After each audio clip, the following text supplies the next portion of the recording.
Can we decipher what's in Maro's Lord of the Rings, Blogatog, whatchamacallit, what's of whatever? Next on Eternal Durdles. Stop, I need more stuff. Can't see, I need more stuff. But now it goes. I'm keeping up with the Joneses. Hello and welcome to Eternal Durdles. I'm your host, Zach Clark, and with me as always, Phil Blackman. Phil, how's it going, man? Yo, with us as always is Maro giving us information that doesn't actually tell us anything. Yeah, I mean, I'm getting a lot out of it.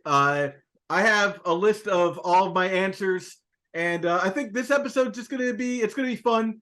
We're just gonna see how much I know about Lord of the Rings. This seems like, this is what everyone signed up for when they signed on to this podcast, right? Like, just I don't know, let's see Zach like lord over you. I don't know if I want our podcast to be fun. I'm not trying to be I'm trying to be serious. Results oriented only, yeah. This is serious stuff. I'm trying to be serious. Look at this cat in the background. I'm trying to be serious, okay? Brando's down on the ground here. He's asleep. Dude, this is really going to be you testing your Lord of the Rings lore knowledge, which I know that you are infinite on. But I mean, yeah, infinite is a long way from where I am. There are people that make me look stupid. So, well, man, it's all made up. You can make it up. It's all made up. Look, I know more about this than I know about the Bible. Give me that. I can go off mechanics and the possibility of things that they would do for things mechanically, but flavor wise, I will have no idea. Yeah. All right. Well, let's start it off. Before the previous Lord of the Rings Miller officially began, I thought I would do another fun duelist style teaser where I give tiny hints of things to come. Not note that I'm only giving you partial information. All right. Well, first up, here's some things that you can expect. 5 different card types that get the legendary super type.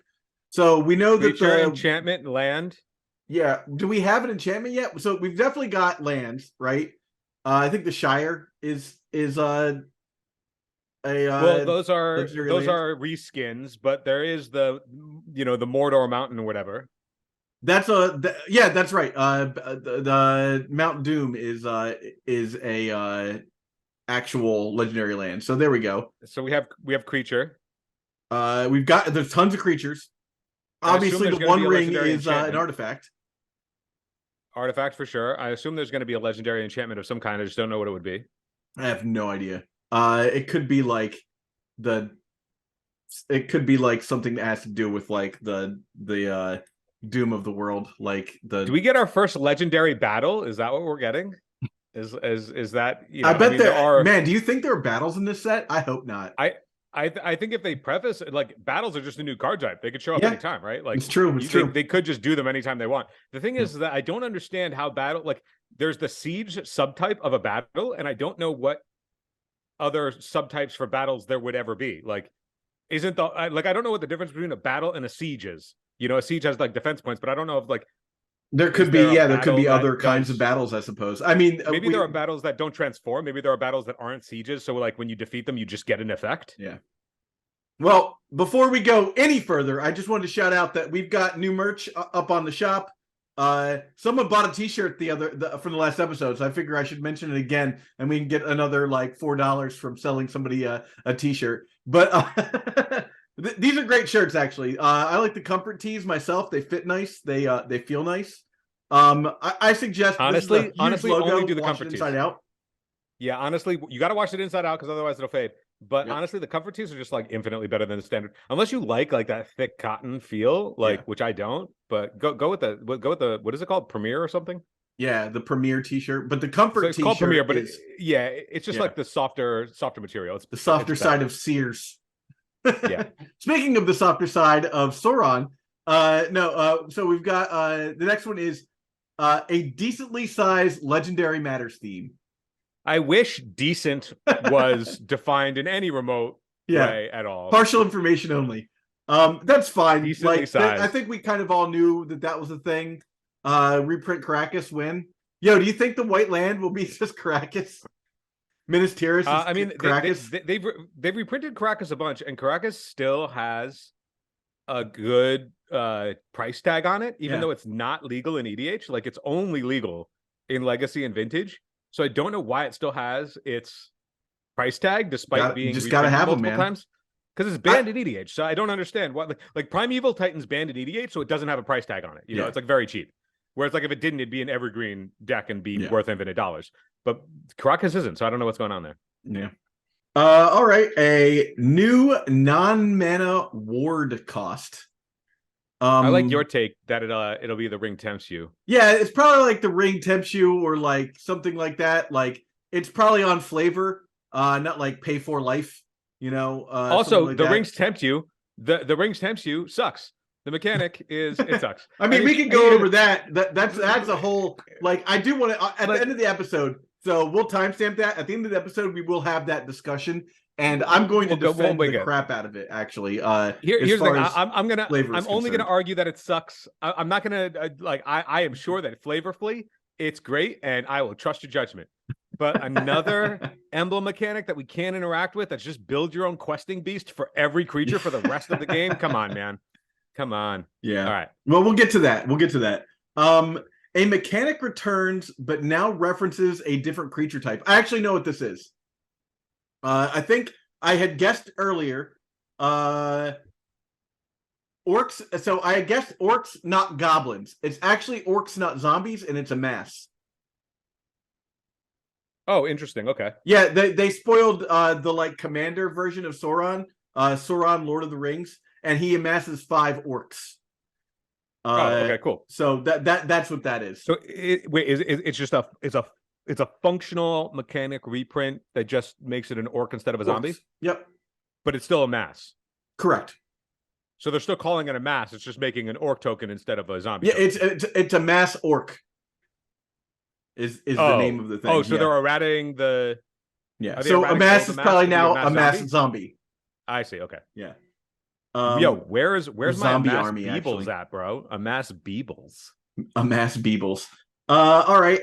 We have a card that makes a Smog creature token. Is it not like Lonely Mountain? It's got to be, right? Like it's just. I don't know. Maybe Sarkhan has teleported himself into the Lord of the Rings timeline, and he's like, "Oh, this dragon, I like this guy. Yeah. I'm gonna turn myself into that." Yeah, I'm guessing it is Erebor or the Lonely Mountain.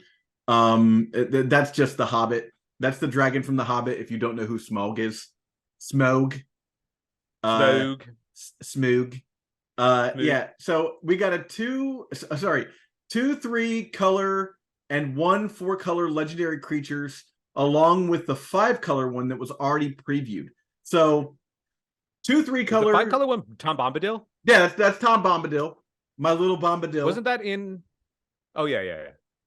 So Tom Bombadil goes along with only 2 other characters that I can think of that aren't like Sam, Frodo, Merry, and Pippin met him.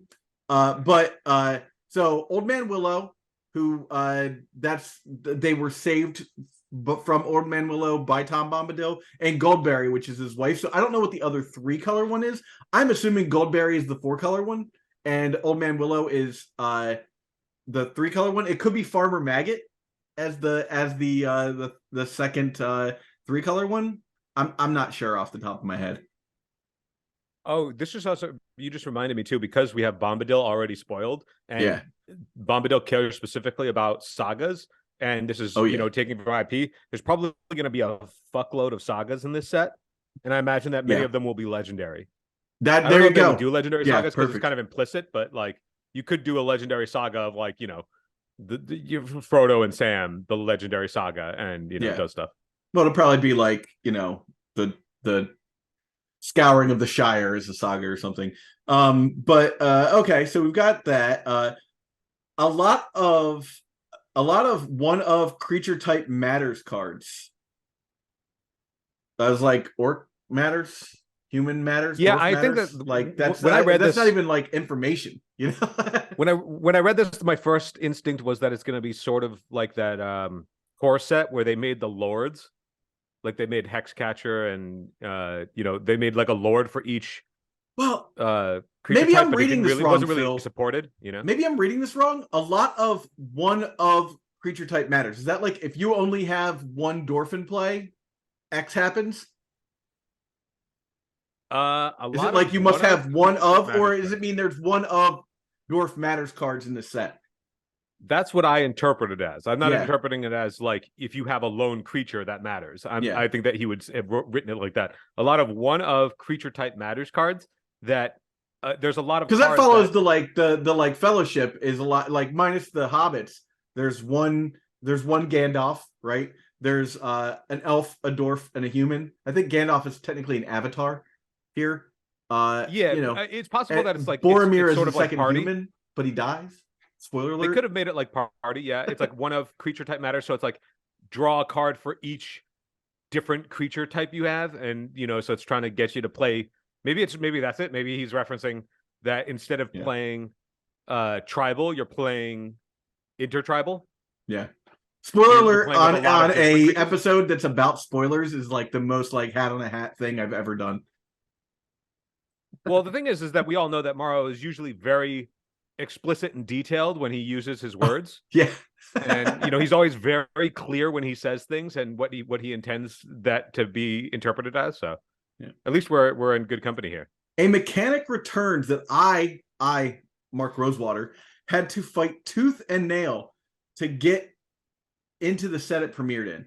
I mean, it could be a mass. Giving us Entwine, right? He's just giving us Entwine. You think right? it's Entwine? Yeah, that actually makes sense because that's what tooth and nail has is Entwine, right? He's just force feeding us Entwine there, right? Like that's the most direct thing he's ever said, right? I was like, Megamorph is back, guys. But yeah, Entwine actually makes a lot of sense with the like. It's almost like that. Like it's almost like he worked on Roseanne while like Jeopardy was in its heyday. It's just that's also I've never seen a single episode of Roseanne. Was it good even at the time? Yeah, at the time it was good. Okay. Not so much like after, like when they rebooted it. Like again, spoiler alert: at the end of Roseanne, Dan dies. So like, if you watch the new Roseanne, like when they rebooted it, oh my god, dude, you just ruined it for. Do you know how many people who listen to this we're like, I gotta go back and watch the entire filmography of Roseanne. Yeah, I know. Just fucking botched it for all of them, bro. So the weird joke, because I was like excited for it when it rebooted, is that when you come on, they basically like gloss over the fact that Dan's dead. And they like, he walks in the door, he's like, man, I almost died out there or something. Like it's something weird, some weird joke like that. But anyhow, why are we talking about Roseanne? Mara was actually a Roseanne writer in the 90s. Yeah. If anything, dude, that actually sounds like that's just carried over to now where they all were Phyrexianized and then suddenly Dan's there were no consequences. Dan's a planeswalker, actually. They were unphyrexianized and then can still travel between the planes. So there was no consequences whatsoever for anybody except for like maybe Jace. Yeah.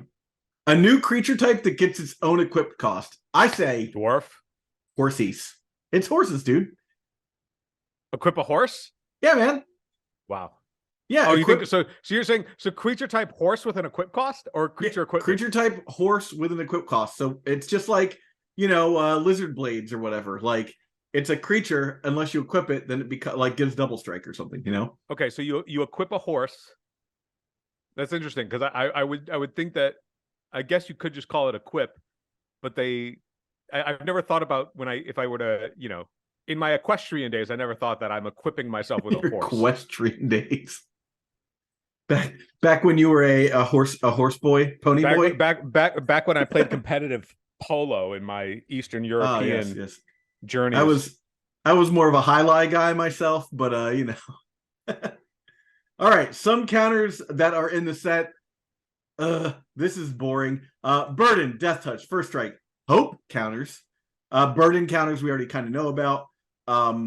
Indestructible, Influence. Lifelink, Lure, Stun, Verse. We already know about Verse counters. Vigilance and +1/+1. So the two new ones that I don't think we've ever seen before are Hope and Influence, and both I'm very intrigued by. Yeah. Because the first one involves angels, and I'm really hoping we get some good controlling angels. And then Influence, I love me a good Guafa Hazid, so give me some influence. It's Guafa's world. We're all just living in it. All right. Then we have after that he says, here are some next there are some rules text that will be showing up on cards. Whenever you attack with Mary and another legendary creature. So I think this could be on one of two creatures. It could be on Peregrine Took or Eowyn. I mean, this specifically is on Mary, is it not?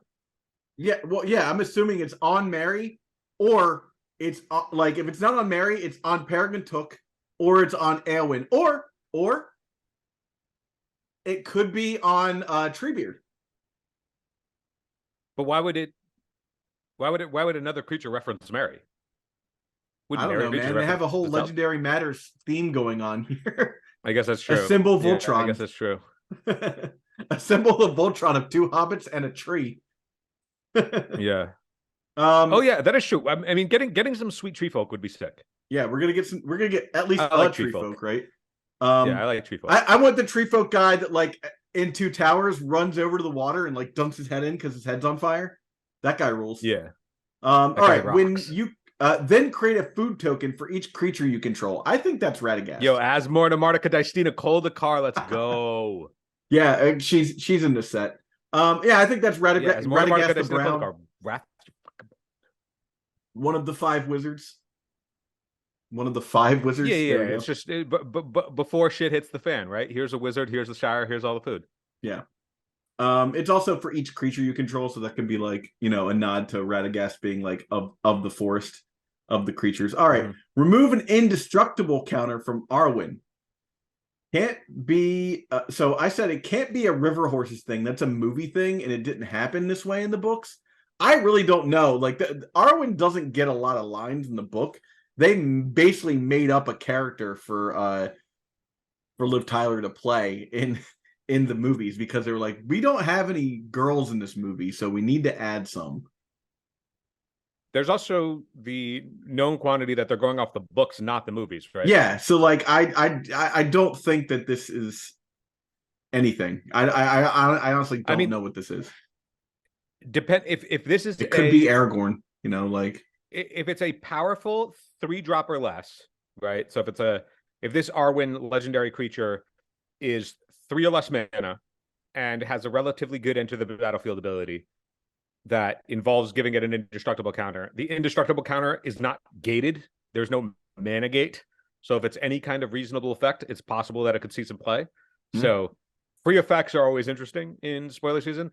It's interesting because I honestly don't expect any of like the powerful mythics or whatever to like see play because I see them all being splashy EDH creatures. Yeah, I get that they're going right into modern, but like I don't anticipate. I feel like they don't need to make power level creeps designs into constructed to sell the set.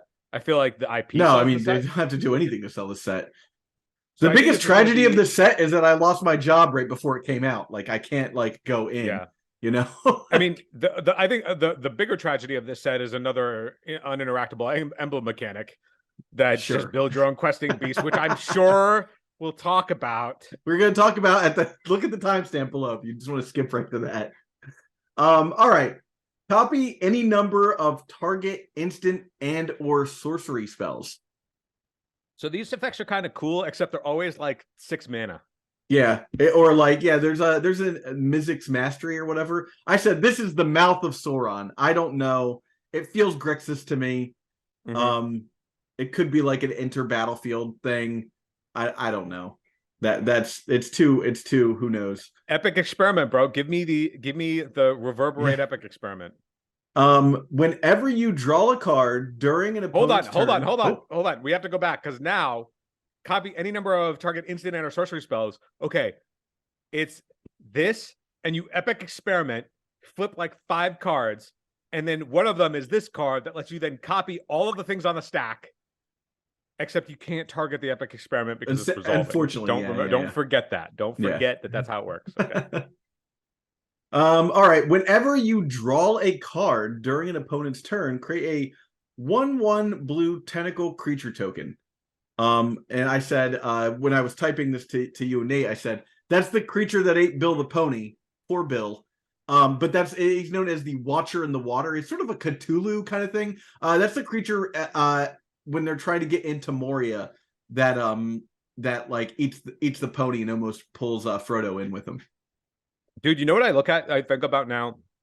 Not totally my style, but whenever I see anything that involves drawing a card being tied to create a token, I'm just thinking of Staff of the Storyteller. Now that's an engine, like now that's just an archetype of control that you can play in Legacy. If this is even remotely close, like let's say this is a 1-mana spell, if it's just a 1-mana 1/1 thing, right? Because like it's not whenever you cast. That would be good. You specifically have to draw a card, and you have to specifically draw a card at instant speed. So it's not like it's out of the question for this to be on a very cheap thing. And if that's the case, and it's blue, obviously blue tentacle creature token, then like we're in the space, man. We're in that space. Staff of the Storyteller wants more food. My guess is this will be another reanimation target that we look at and go, but Grizzlebrand exists. There's going to be a lot of that. It's like a deep spawn. Like this thing is not a 1-mana 1/1. This thing is lore wise, it's probably like a 12/12.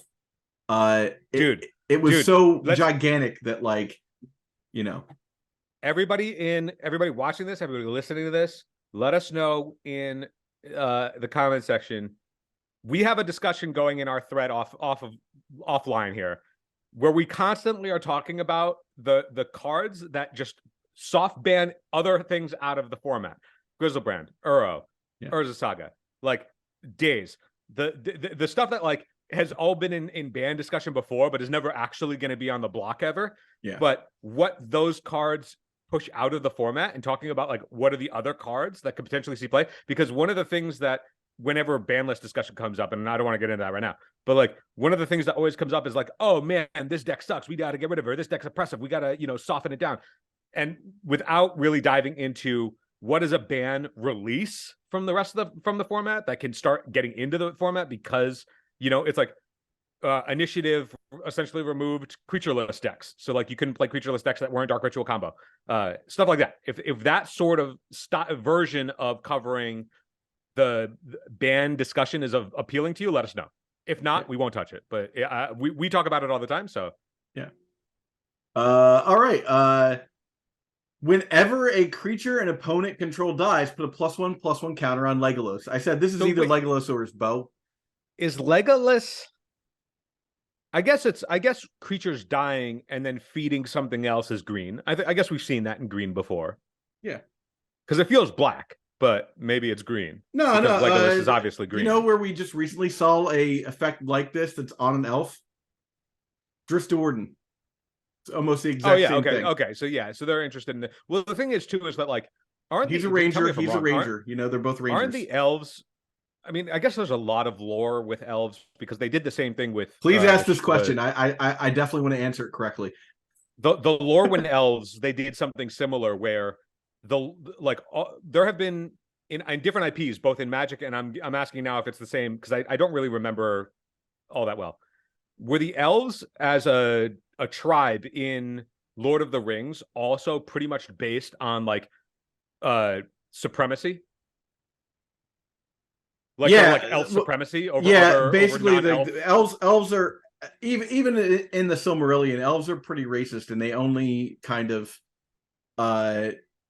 side with men basically because men start helping them fight the orcs because it's convenient. So because I wonder if that would be a fun question to ask next time we're at if we're at a Magic Con where we can talk to any of the WotC folk that worked long time ago back on Lorwyn, if the inspiration for the Lorwyn elves, because like the story in Lorwyn, I actually know the story for Lorwyn. I have no idea. The Lorwyn elves, like the whole like if you go back and look at the cards too, like eye blights, how they would call like non-elf creatures eye blights, which is just to say that they like look ugly because they're like very racist. Oh, okay. I thought eye blight was like a cyclops. It's like someone who kills a cyclops. Eye blight is literally like you're not an elf, you're gross. I see. It's extreme. Like it's they're very supremacist. Yeah. But like it makes sense that if the elves from Lord of the Rings and like anything Tolkien, I would say they're more insular than supremacist in Lord of the Rings. They just don't want to deal with anybody else, but they kind of have to. Yeah, I mean, more so, I was just asking if like what is the possibility that it's related to the inspiration of the Lorwyn elves and how they just designed the Lorwyn elves. But it's also like if it's so the structure of the Lorwyn elves, it's like so you have eye blights, and then there was also like cards that cared about not having squared stats. So it was like it was like destroy something if its toughness and power aren't equal to each other or stuff like that, because it's like not symmetrical. Got to be a 1/1 or a not, 2/2. Yeah. You know, that makes sense. Anyway. Everything must be like what's the word I'm looking for? Symmetrical. Golden ratioed. Yeah. All right. Target opponent gains control of target horse you control. You're right, dude. You are so right. It's horses getting equip costs. You were definitely right. Where was Gondor when the Westfold fell? This is the name of this card. Just like the entire top, it's got more letters than this more Mordecai Sina Koldakar, you know? Target opponent gains control of target horse you control. Should we be buying all of the horse cards now? This feels to me like a card that they originally designed for Theros. But then they got the Crowan horse instead, and we're like, this is a better version of this thing. Yeah. Also, like, it'd be very funny to like have your opponent find a way to give you back the Crowan horse, then you use this card to give it back to him instead. Yeah, I mean, there's got to be some kind of political implication, right? Like, target opponent gains control of the card, you know? I don't know of a reason why I would want someone to have one of my horses, but who knows? Gimli fights up to a drawback. There's either a drawback or you get something. Like, what horses are historically white and green, right? Yeah. Occasionally you get like a blue knight or a black knight, but it could be like an enchantment that's like target opponent gains control of target horse you control, and then a second line that says at the beginning of your upkeep, draw a card for each horse your opponent controls. You know what's crazy, Phil, that you mentioned this? The very first horse in Magic the Gathering was actually a black card. Headless Horseman. No, Nightmare. Oh yeah, Nightmare, and then Headless. We love a good pun. We love a pun. Then Headless Horseman's a human knight, though, right? Dwarven Pony. Oh, ponies. Dwarven Pony. All right. When this ability resolves for the third time this turn, Gimli fights up to one target creature you don't control. It's Triple either strike. Gimli or his axe. You know, like I feel like if these are equipment, it's because like when this creature is equipped with this equipment, they become Gimli. You know, something like that. Same thing with the Legolas one. Otherwise, it's just Gimli or Legolas. Oh, you think it's their equipment? The legendary equipment that when it's equipped, the creature's name becomes Legolas or Gimli? it could be that, yeah. Yeah. You may pay 0 rather than pay the equip cost ability. Sorry, of the first equipped ability you activate during each of your turns. Bro, it's just a paladin. Yeah, it's got pure steel paladin, but you can only do it once. Yeah, but all you need is once when you're equipping the hammer. Yeah, I think this is a Randall Flame of the West, which is the sword that Aragon has. I think that this effect has had competitive success before. So if it's anywhere remotely aggressively costed, then you will see this on the table.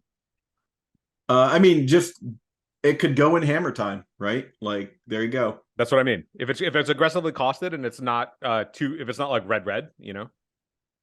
Whenever you put one or more counters on Aragorn, put one or more of each of those kinds of counters onto up to one other target creature. I think this is like the Strider era version of Aragorn, where he's I'm gonna put so many influence counters everywhere. Just so much influence. Don't put influence counters on Aragorn. So much influence. You can't influence him. But yeah, I'm guessing this is like one of the earlier iterations of Aragorn, Strider version or something. He's still a ranger. All right, legendary creature types in this set. I think I can name almost all of them here. Do it. Avatar Demon. You got to timestamp this and then check it at the episode right after the entire set's done. Yeah, we're doing spoilers. When we do the spoiler set episode, we'll see how right you were. Yeah. Avatar Demon is Doran's Bane. That is the Balrog in Moria. Bird Noble, that's Thorandor who is the king of the eagles, who we would know him as the eagle that gets Gandalf off of Orthanc, or that saves the hobbits at the end of the Lord of the Rings. So the most hated character in the entire for all you min-maxers out there, yeah. I don't know what legendary creature halfling knight or halfling soldier are. I think those are just made up like characters. They could be like, it could just be like, oh, this is well, I guess legendary creature halfling knight is Peregrine Took, right? And then halfling soldier would be Mary. That's duh. I should immediately know that. Because one joins Gondor, the other joins Rohan. Legendary creature horse is Shadowfax, king of the horses. That is Gandalf's mount. Legendary creature Kraken, that is the Watcher in the Water, which we talked about earlier. Legendary creature Nymph, Goldberry, that is the wife of Tom Bombadil. Legendary creature Spirit Noble. I initially wrote the Witch King of Agmar, but then I thought about it. That's the King of the Dead. So that's like the leader of the like ghost army. So that's he's the King of the Dead. Legendary creature Spider Demon, that's Shelob. Legendary creature Wraith Noble, that's the Witch King of Agnar, who is a wraith. He's a Nazgul, which are wraiths. And that's all of those. So we can look back on that and see if I was 100% correct. I have answered each one of these. See how many we missed. For this next section, which are card names from the set, nothing else. No card type, no card effect, just names. Rather than us guessing names, which would just effectively be a waste because there's no way we're actually going to be right on calling what the effects are going to be, just tell us briefly the lore of each of these things and why they would make a card for them. Okay. Birthday Escape is on Bilbo's 111th birthday. He puts on the ring and vanishes. Breaking of the Fellowship. Breaking of the Fellowship is when Sam and Frodo specifically, gets into the boat, the river, after Boromir's killed, and they go off on their own, breaking the Fellowship of the Rings. Fear, Fire, Foes. I don't know what this is a reference to. I'm assuming it's something out of the Two Towers, which is probably my least strong category. Gond, the Gatebreaker. Gond the Gatebreaker is the in the Two Towers. That is the battering ram that they use to bust in Helm's Deep, which is also the name of Morgoth's. Morgoth is the first Dark Lord. Morgoth's mace. I don't think this is going to be from Morgoth's mace, though. So this is going to be a banger equipment. You're telling me it's probably it's probably actually just a reprint of the card battering ram from Alpha. So you're telling me to get those Rebecca Gway Stoneforge Mystics now? Yeah. Well, I'll put it up over here. It's just a reprint of battering ram. It destroys a wall or something. What else could it be? There's going to be so many walls in this set. Yeah, a lot of walls and loading. The Horses of Brunian. I don't know what that is. I feel like I should, but like I'm not a horse guy. I'm more of a particular characters and like countries guy, and I'm not. I just don't know off the top of my head. Lembas before we go on to Lembas, is it weird that we had to go 30 years? We got cats and dogs before we got horses as a tribe that matters. Yeah, I mean now is the time, right? So here's the thing. So dogs were originally hounds, right? Mm-hmm. Cats were always cats. Should there be a difference? Should there be horses and steeds? Yeah, maybe. Is there a difference? Should there be? There's unicorns. Unicorns are different. Comment below. Pegasus are different from horses.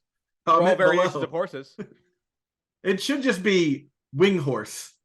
Bird horse. It should be bird horse, right? Like Pegasus should just be bird horse. What's a group of horses called? A gallop. That's actually a really good guess. That's a really good guess. What's the answer? There's a couple of different.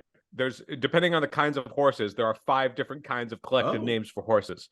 You could have a band of horses, a Okay. herd of horses, a stud of horses, a harass of horses. I hope I pronounced that correctly, and a stable of horses. And if they are unicorns, Uh,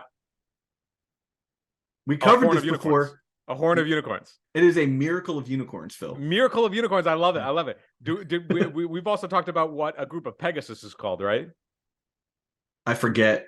When I was told that, somebody was like, actually, it's a fucking trick question, Phil. Got you. There's only ever been one Pegasus. But in the event that there It's is true. a group of Pegasus, that a group of Pegasus is called a constellation of Pegasus. Oh yeah, obviously. I'm so stupid. I should have definitely. We're so dumb. Yeah. We're just so dumb. I'm so dumb. We're so dumb. All right, moving on from horse lore. Comment and subscribe below for horse lore. Cat facts. Yeah, eternal horse lore.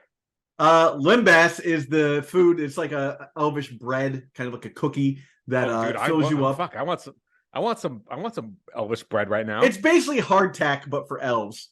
Dude, I would crush some Elvis bread right now. One ring grilled to Elvis rule bread. them all. This is in reference to the one ring that rules all the other rings of power. It's what the books are about. I don't know. I mean, I don't know how hard I should go into this joke. If I'm explaining this to you and you're learning something for real right now, I don't know what to tell you. Yeah, so there's one ring. There just to rule them all. There are several other rings. Yeah, but there are many ring rings of like, power, Mr. Frodo. there's like one of them that people want. Yeah. This is the ring that basically pulls dominion over all the other rings. If you're wearing one of the other rings and I have on the one ring, I can basically control what you do. I have dominion. Wow, that's pretty unfortunate. That's why the elves took off the rings when Sauron put the rings on. The rings were there to stop this like deterioration of magic in the world. So the sad part about what goes on in Lord of the Rings is magic dies. Like they're out to basically kill magic so that men can take over, right? This is the age of magic is over, and the age of men takes over. So there is this whole theme of like the decline of fantasy in Lord of the Rings. You know what I realize now?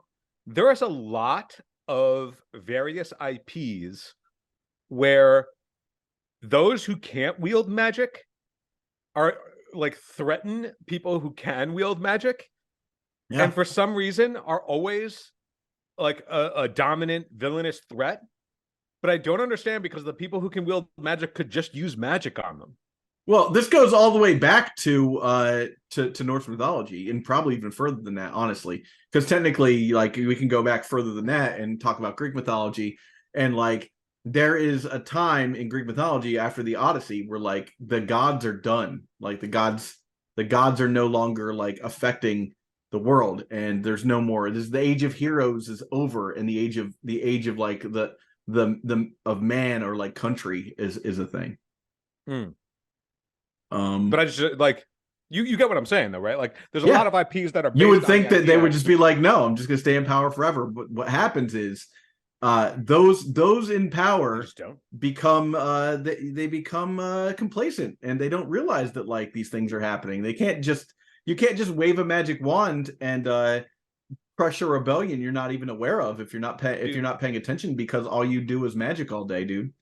You know what it is too? A lot of IPs. I'm thinking of X-Men here, where there's a lot of IPs where I know a lot about X-Men, by the way, who have abilities or magic or any other type of supernatural power, also just voluntarily give the others the benefit of the doubt due to their ignorance. Yeah. It's like, oh, you're ignorant and don't understand, therefore you don't know that what you're doing is hateful, and therefore I cannot combat you, and just, you know, like, so isn't that bad? Isn't that bad? The thing about Lord of the Rings, though, Phil, is that so the elves know that the elves have known for a while that their realm is dying, that their magics, the things that keep them immortal and in power, is fading, right? And the rings, the rings of power that they created with Sauron, sort of slow down that deterioration. Why are they deteriorating though? What's that? Why are they deteriorating? Just because there's a finite amount of magic, just like gasoline, like it's like fossil fuel. Oh, okay. Think of magic as like fossil fuel, I and see. it's going to go away eventually. But they figured out that solar power in the rings. We can think of solar power as something that is technically finite but feels infinite. So you're telling me there will be a heat death of the universe, and there won't even be solar power.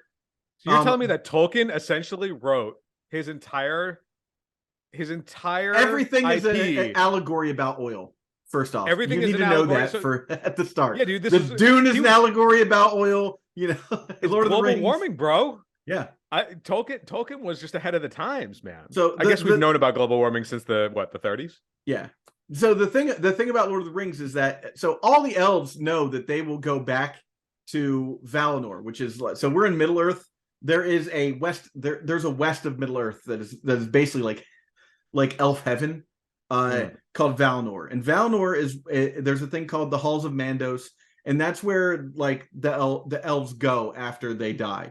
But men go when men die. They don't just go back to like the regular land. They go off into like another realm that like they were promised. It's called the Iru's gift, the gift of men, is death. Basically, is like knowing that they will transfer into another plane and something else will happen that we just don't know about because Tolkien never wrote about it. Besides, like saying that like it's good that men die, basically. And so when like Arwen explaining religion, what? Yeah, well, when Arwen decides to choose to become human and stay with Aragorn, that's like her basically just being like, I'm not an elf anymore. I'm going to take the gift of men. And a lot of elves were envious of that because they were like, this is something that we don't know about, a mystery that we want to solve that we'll never know.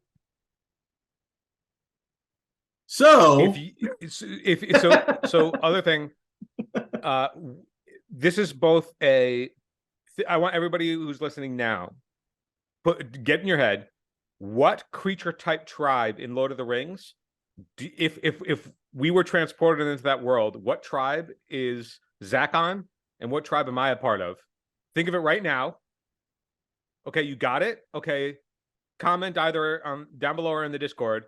Zac, what do you think people are going to say or pin you as? So after that speech, they're probably going to pin me as a man, and I think that I probably am a man if I'm in Lord of the Rings. But the answer is I would be Maiar. I would be what Gandalf is. Oh, you'd be like a traveling wizard. Well, so you're gonna make me do this, aren't you? so there are no such things as wizards, really. Wizards are just like godlike beings that are dressed up as old men.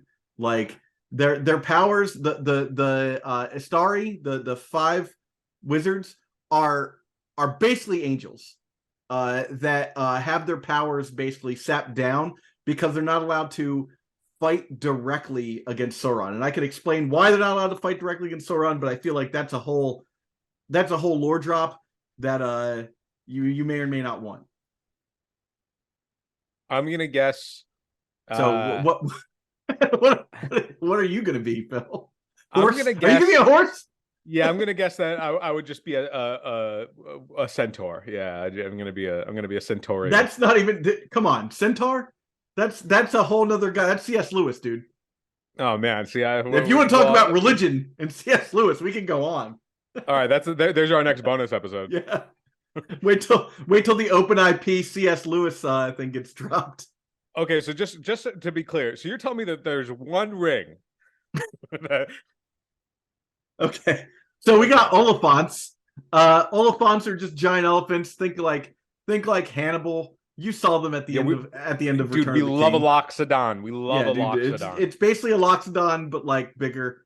And you could probably have people jump on them and ride them. Dude, they might even be a vehicle. Who knows? When I open my own game shop in my next career, it's going to be called Loxodon and Bagel.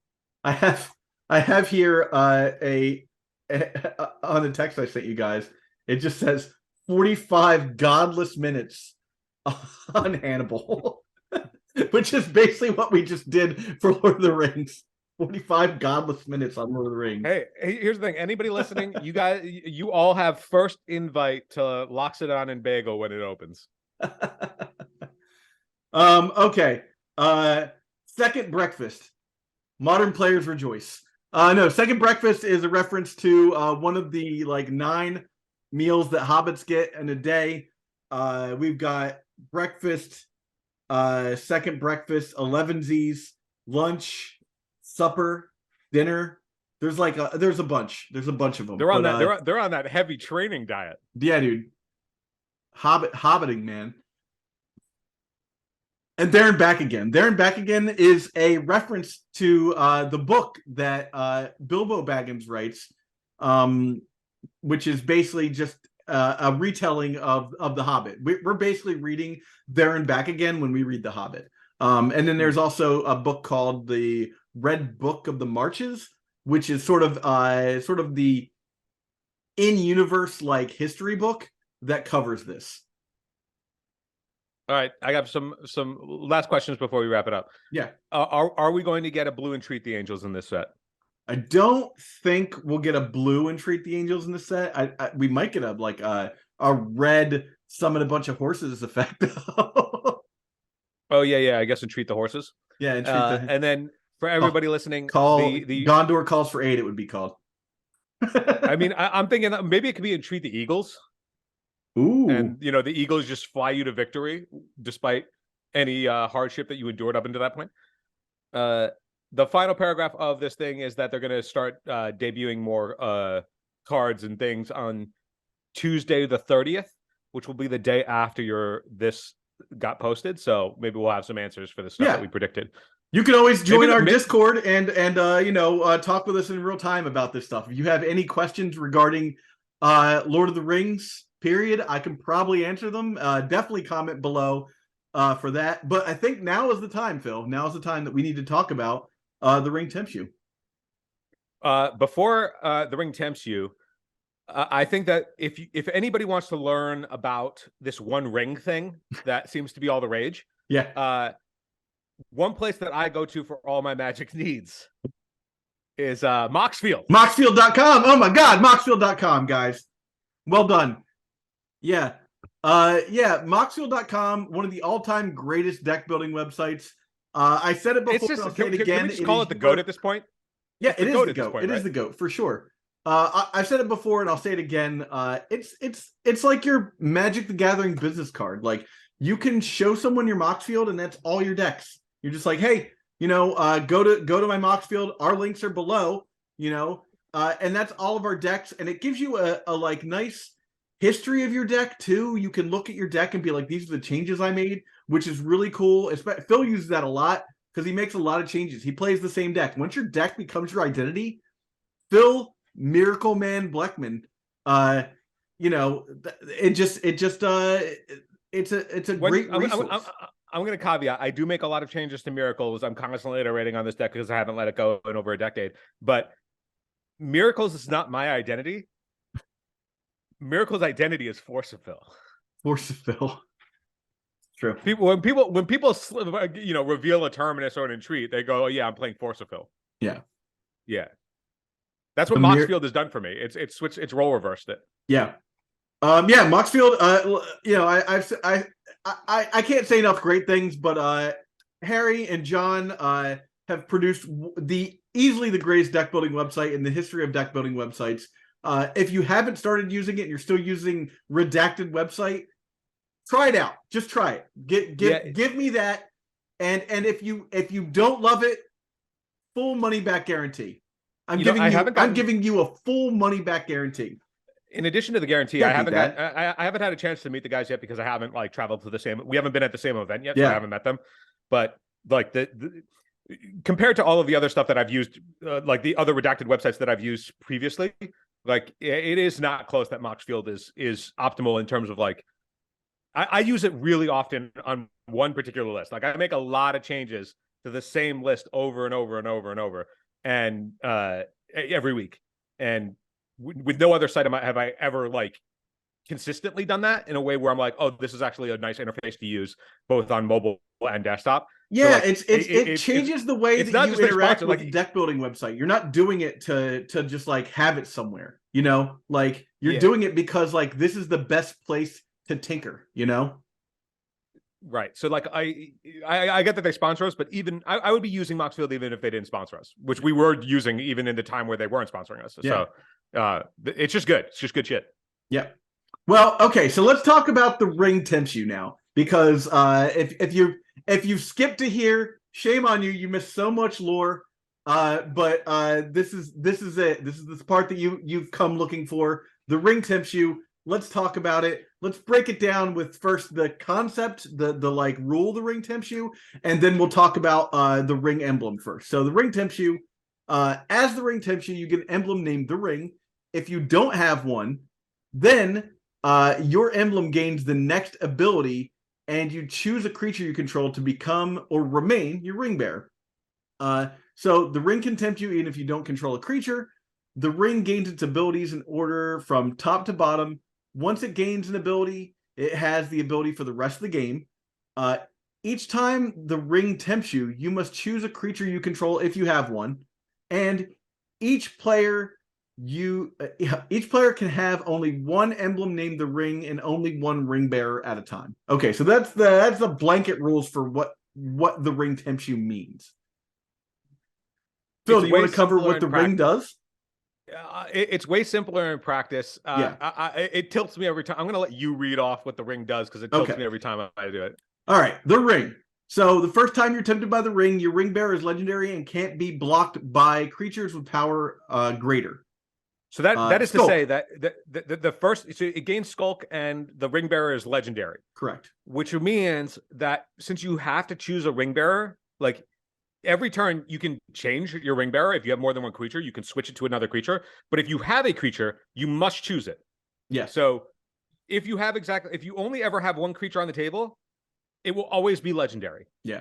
Which would be really hilarious if you intrigued the angels and someone tempt the ring on you and you had to get rid of all your angels. So we'll say that it's only during your upkeep that you choose a ring bearer. So if you have a creature and you aren't tempted by the ring, then it's not legendary until your next upkeep. But like there's a lot of implications as to what that means in terms of cards value that go up. So if there's any playable ring bearer, I mean, aside from the fact that this is a parasitic mechanic, because the ring tempts you is not going to be in other sets. It's going to be in just this set. Yeah. So like whatever cards have it, have it.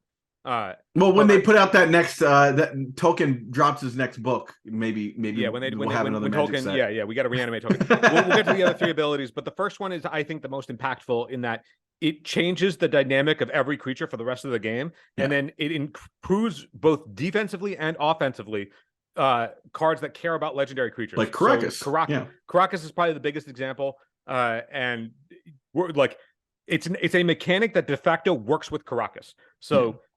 Like it's just a card where like old Legends Karakas decks, you can now have a legend be any creature. Yeah. So if you have any playable ring tempts you, like let's say the one that we have spoiled that's been people are high on right now is the 2/1 Sam the Great-Hearted or whatever. Yeah. And Sam Stout-Hearted. Stout-Hearted. So it's a 2/1 flash creature. We'll put it up on screen. But once you have the ring tempts you once, you have it for the rest of the game. It's okay, I'll let you go through the other things before I get into that. Whenever the ring, so the second time you're tempted, you gain this ability. Whenever the ring bearer attacks, draw and discard a card. Yeah, keep going. And then on the third time, whenever the ring bearer becomes blocked by a creature, that creature's controller sacrifices it at the end of combat. Mm-hmm. And then, whenever your ring bearer deals combat damage to a player, each opponent loses 3 life. So my issues with this mechanic without actually seeing all the cards are manyfold.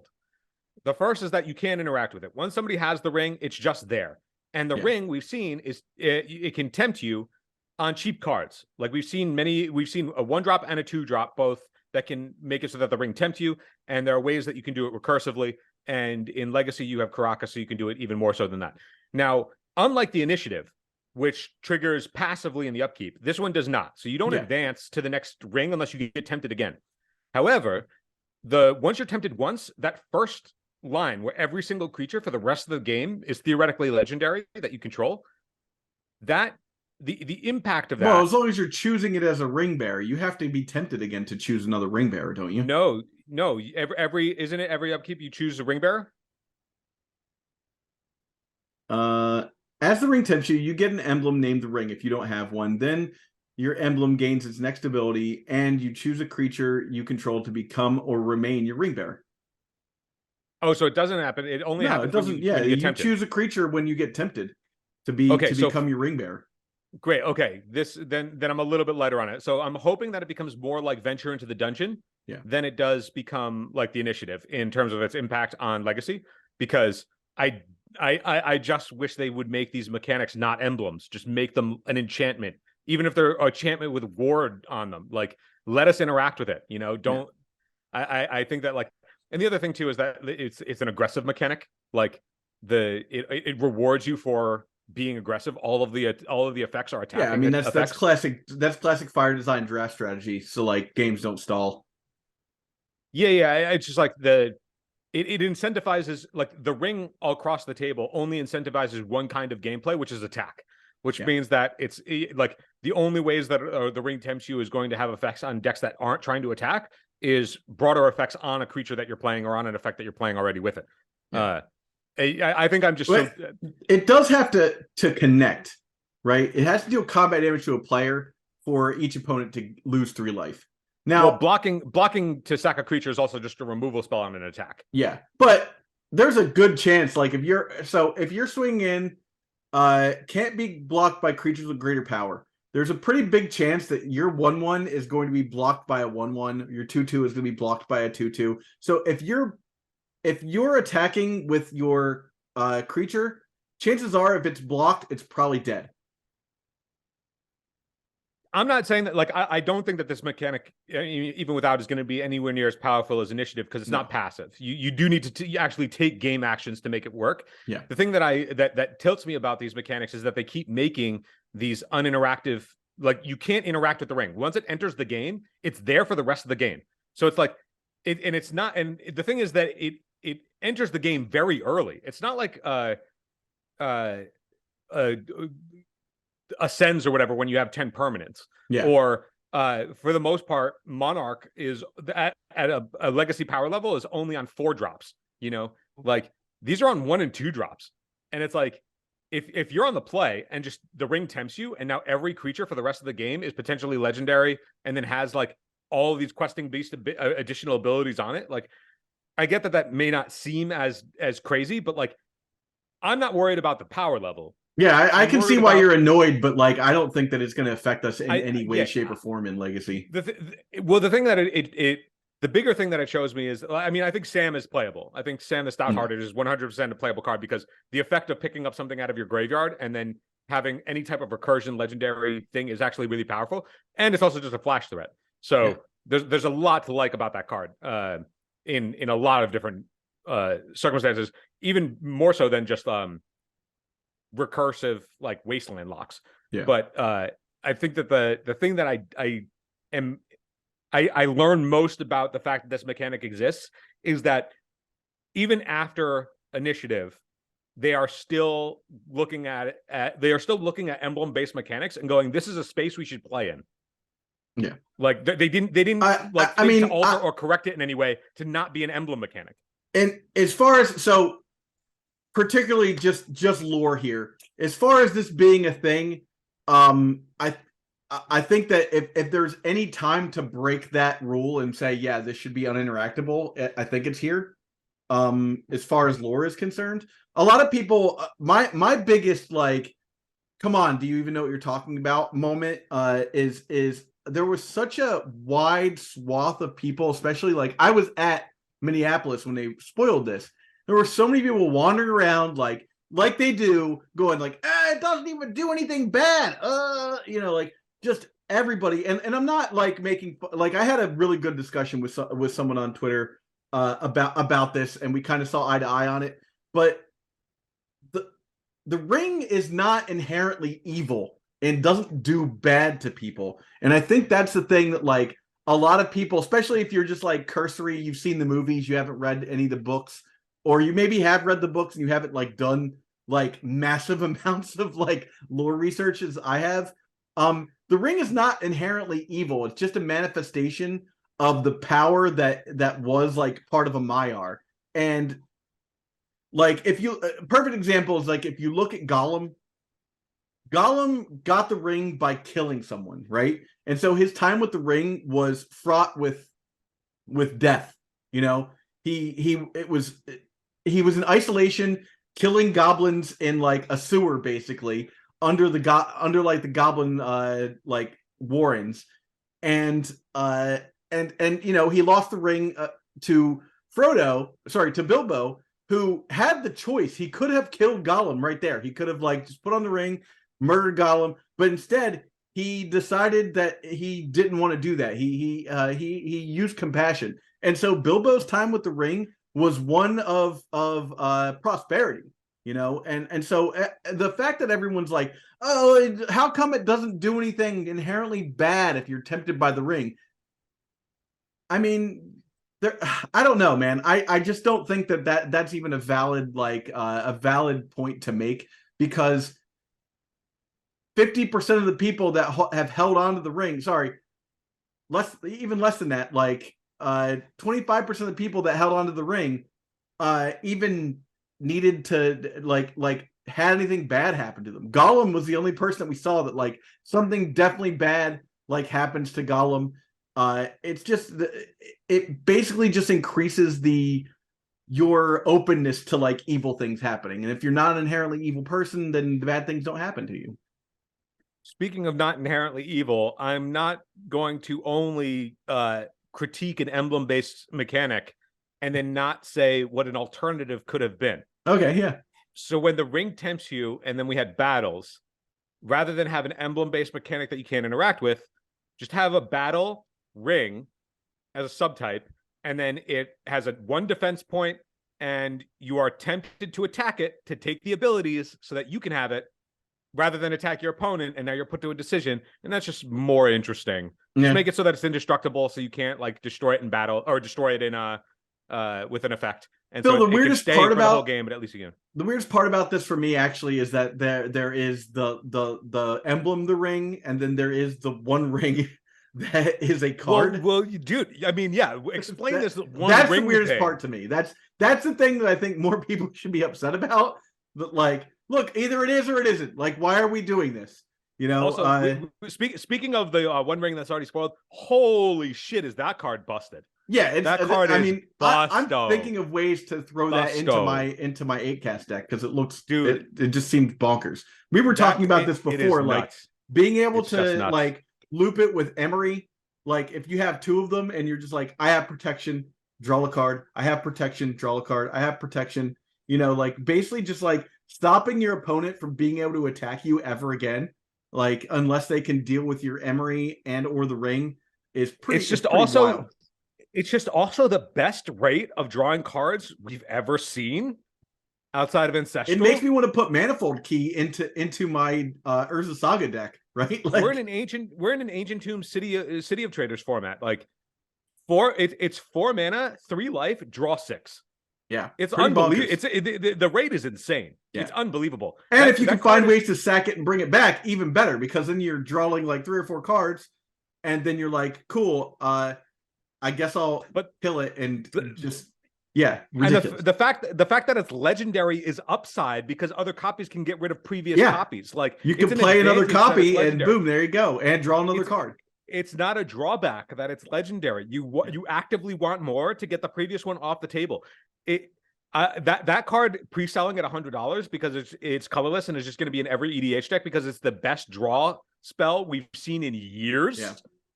And it is, oh man, that card is so broken. We'll find out. We'll find out. Broken. I think though we're coming up on a little over an hour here. I think this is a great spot to stop. Again, it's broken. Zach, join us on Discord. It's broken, man. It is. It's broken. Join us on Discord.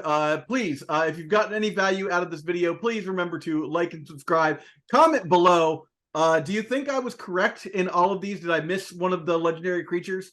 Did you see something I didn't as far as the teaser's concerned? Do you think the One Ring is broken? Do you think the One Ring is broken? It is, by the way. You know, if you feel so inclined, if you want to see the show grow, hit us up on our Patreon. We've got a few tiers on there. Our most popular being the Days tier, which is just $5 a month to keep the show going, help support the channel, keep us traveling to events, getting those one-on-ones with guys like Gavin and, you know, possibly Mark, and hey, maybe one day even Aaron Forsyth will sit down with us. It's not Zach, totally unheard of. It's not totally unheard of. Transgressive cards do need a place to live. I asked this question in our Discord to mixed results, but how long do you give the One Ring's legality in Vintage before it's restricted? 2 years. No one's paying attention to Vintage anymore. All right, I'm gonna take it within 6 months. Yeah, I don't. There just hasn't been a premier Vintage event where I think anyone cares. But you might be right. It might be like on Eternal Weekend, that like after Eternal Weekend, they're just like, nope, none of that. That card is going to dude. You already want keys because of Time Vault? Like, oh my god, the One Ring is just going to be so bad. By bad I mean broken, busted broken. All right, well, again, thanks everyone for watching. Thanks everyone for listening, and we will see you next week. He said, come on down to the next contestant.